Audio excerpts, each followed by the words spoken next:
ભગવતીજી લક્ષ્મી પણ અવતીર્ણ થઈને તેમની પ્રત્યેક લીલામાં સહયોગ આપે છે. તેમના આવિર્ભાવના અનેક આખ્યાન પુરાણોમાં આવે છે. એક આખ્યાન મુજબ મહર્ષિ ભૃગુના પત્ની ખ્યાતિના ગર્ભથી એક ત્રિલોક સુંદરી કન્યા ઉત્પન્ન થઈ અને તે સમસ્ત શુભ લક્ષણોથી સુશોભિત હતી. તેથી તેનું નામ લક્ષ્મી રાખવામાં આવ્યું. ધીરે ધીરે મોટી થતાં લક્ષ્મીએ ભગવાન નારાયણના ગુણ પ્રભાવનું વર્ણન સાંભળ્યું અને આથી તેમનું હૃદય ભગવાનમાં અનુરક્ત થઈ ગયું અને તેઓ ભગવાન નારાયણને પતિરૂપે પ્રાપ્ત કરવા માટે સમુદ્ર તટ પર ઘોર તપસ્યા કરવા લાગ્યા અને તેમને તપસ્યા કરતાં કરતાં 1000 વર્ષ વીતી ગયા. તેમની પરીક્ષા લેવા માટે દેવરાજ ઇન્દ્ર ભગવાન વિષ્ણુનું રૂપ ધારણ કરીને લક્ષ્મીજીની પાસે આવ્યા અને તેમને વરદાન માગવા કહ્યું. લક્ષ્મીજીએ તેમને વિશ્વરૂપના દર્શન કરાવવા કહ્યું. ઇન્દ્ર ત્યાંથી લજ્જિત થઈને ચાલ્યા ગયા. અંતમાં ભગવતી લક્ષ્મીને કૃતાર્થ કરવા માટે સ્વયં ભગવાન વિષ્ણુ પધાર્યા અને ભગવાને દેવીને વર માગવા કહ્યું અને તેમની પ્રાર્થનાથી ભગવાને તેમને વિશ્વરૂપના દર્શન કરાવ્યા. ત્યાર પછી લક્ષ્મીજીની ઈચ્છા અનુસાર ભગવાન વિષ્ણુએ તેમને પત્ની રૂપે સ્વીકાર કર્યા. જેવું તમારી ઈચ્છા, કહેવાનો મતલબ જેવી તમારી ઈચ્છા એવી તપસ્યા. કોઈ લૌકિક સુખની કામના હોય તો જેવી આપણી ઈચ્છા છે એવી તપસ્યા માગી લે. કેમ કે લંકાનું રાજ જોતું હોય તો રાવણની જેટલી તપસ્યા કરવી પડે ને. સામાન્ય વસ્તુમાં તમે એમ કહો કે મારે આ લઈ લેવું તો એમ નથી. કેમ કે જેટલી તમારી આગળ મૂડી છે એટલું જ પરમાત્મા પાસેથી તમે લઈ શકશો. પાકી વાત છે. આપણે કપડાની દુકાને ગયા હોય, 2-3 હજારની જોડ આપણે પસંદ કરી, ખિસ્સામાં 500ની નોટ હશે તો 3000ની જોડ કાંઈ દુકાનવાળો આપી નથી દેવાનું ને. આ તો સ્વાભાવિક છે. જેવી તમારી આગળ મૂડી છે એવી જ સામેથી તમે ખરીદી કરી શકશો. એમ પરમાત્મા પાસેથી લૌકિક વસ્તુની કોઈ કામના હોય તો સામે ભજન એવું હોવું જોઈએ, પરિપક્વ અને પૂર્ણ બળવાળું ભજન હોવું જોઈએ. તપસ્યા દ્વારા પોતાને એટલો મજબૂત બનાવેલો હોવો જોઈએ, ત્યારે પરમાત્મા તમને આપે. એમને આપી દેતો નથી. આ વાતનો ખાસ ખ્યાલ રાખવાનો. આપણે 5 મિનિટ રામ રામ કરીને કે કેદુના રામ રામ કરીએ પણ કાંઈ થતું નથી. તેનું મેન કારણ આ, કેમ કે આપણે આગળ એવી તપ જ નથી ને, બળ નથી. એવું બળ હશે તો પરમાત્મા આપશે. આ પાકી વાત છે. લક્ષ્મીજીને ભગવાન વિષ્ણુને પતિ રૂપે સ્વીકારવા હતા, જોતા હતા તો 1000 વર્ષ તપસ્યા કરી હતી. આપણે અહીંયા હવે કમળ કાઢવાના કીધું હોય ને, 2 પાસે કે કમળ કાઢવા થાય સારું, એ કે પણ કિસડ વાળું છે કમળ. શું કાંઈ આશા પાણીમાં થાય? ભેળ્યા ક્યાંય દુનિયામાં કિસડમાં જ કમળ થાય ને. આ તો પ્રમાણ છે. પણ ભગવાનને સડાવવા માટે જો આપણો એટલો ભાવ ન હોય અને આપણે એમ કે ભાઈ તું ગારો છે ને આ કોણ પડે, તો આવું પાણી છે તેવું પાણી છે, તો આજ સુધી તમે ક્યાં આશા તેલ પાણીમાં કમળ ઉગ્યા હોય મને દેખાડો. નથી ઉગતા. મતલબ આપણનો અંતરનો ભાવ નથી ભગવાનને સડાવવાનો. શું છે? ભાવ નથી ને.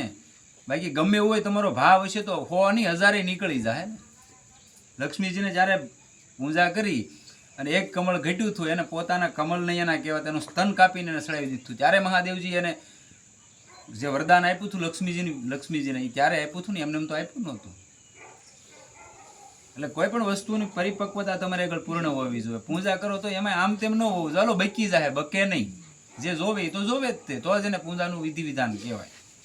આ તો બકાડવામાં આપણે વધારે ગણતરી રાખીએ કે બકી જાય. તો બકી તો આપણે જન્મ લઈને આવ્યા ન હોત તોય બકી જ જવાનું હતું. આ પાકી વાત જ છે ને. કદાચ એને ક્યાંક ડોબામાં નાખી દીધા હોત તો કુતર્યામાં તો ન બકી જાત. માણસ ન થવું પડે. તો લક્ષ્મીજીના પ્રગટ થવાનો બીજો ઇતિહાસ આ પ્રમાણે છે. દેવતાઓએ દૈત્યો સાથે સંધિ કરીને અમૃત પ્રાપ્તિને માટે સમુદ્ર મંથન કાર્ય આરંભ કર્યું અને મદ્રાસળનો રવૈયો અને વાસુકી નાગની નેત્ર બન્યું. ભગવાન વિષ્ણુ સ્વયં કચ્છપ રૂપ ધારણ કરીને મદ્રાસળના આધાર બન્યા. આ પ્રમાણે મંથન કરવાથી ક્ષીરસાગરમાંથી કાલકૂટ વિષ, કામધેનુ, ઉષશ્રવા નામક અશ્વ, ઐરાવત, હાથી, કૌસ્તુભમણિ, કલ્પવૃક્ષ, અપસરાવો, લક્ષ્મી, વારુણી, ચંદ્રમા, શંખ, સારંગ ધનુષ, ધન્વંતરી અને અમૃત પ્રગટ થયા. ક્ષીરસાગર સમુદ્રમાંથી જ્યારે ભગવતી લક્ષ્મીદેવી પ્રગટ થયા ત્યારે તેઓ પહેલાં ખીલેલા શ્વેત કમળના આસન પર વિરાજમાન હતા અને તેમના શ્રી અંગોની દિવ્ય ક્રાંતિ નીકળી રહી હતી અને તેમના હાથમાં કમળ હતું. અને લક્ષ્મીજીના દર્શન કરીને દેવતા અને મહર્ષિઓ પ્રસન્ન થઈ ગયા. લક્ષ્મીજી તે આવે તો ઘણી પ્રકારથી, પણ જો હારા આવ્યા તો આમાં 2 પ્રકાર આવે ને. એક દીકરીના ભાવથી આવે અને ગોવારુના ભાવથી. આપણી ગુજરાતી કાઠિયાવાડી ભાષામાં કહીએ તો એમાં ગોવારુના ભાવથી આવ્યા તો વળી કદાચ રહી જાય. પણ જો દીકરીના ભાવથી આવ્યા તો પહેલાં લાડ લડાવે અને પછી એવા ભૂકા કાઢી નાખે ને કે તમને જડવા ન જાય.